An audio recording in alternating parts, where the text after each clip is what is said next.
Kami.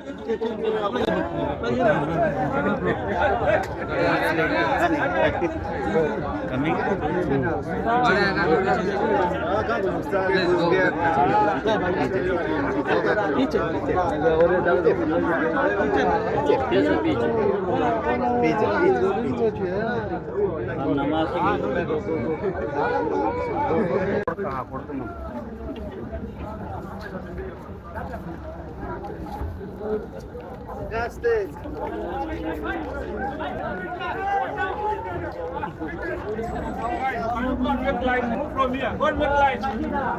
One milk line. One milk line.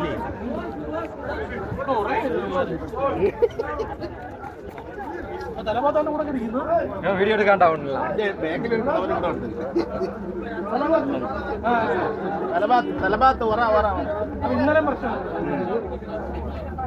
Talabat lane, talabat.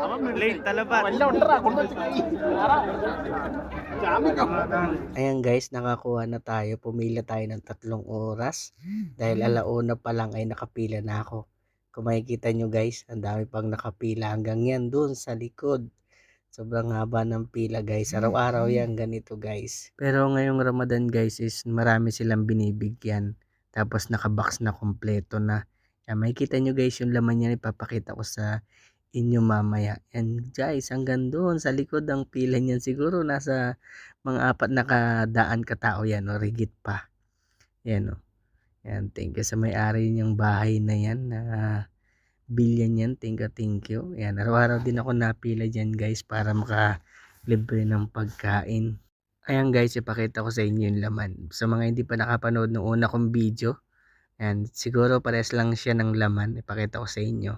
Yan, tingnan nyo guys kung ano ang laman nito. Talagang kompleto.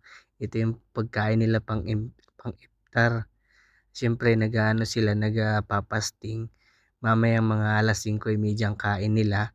Tapos sa madaling araw na. Tapos hindi na sila kakain hanggang ano ay hapon fasting nila. Kaya ganyan karami yung pagkain nila ngayon. Ayun, may mga prutas, may mga chicken, yan. Dami. Busog na busog ako nito guys. Thank you guys.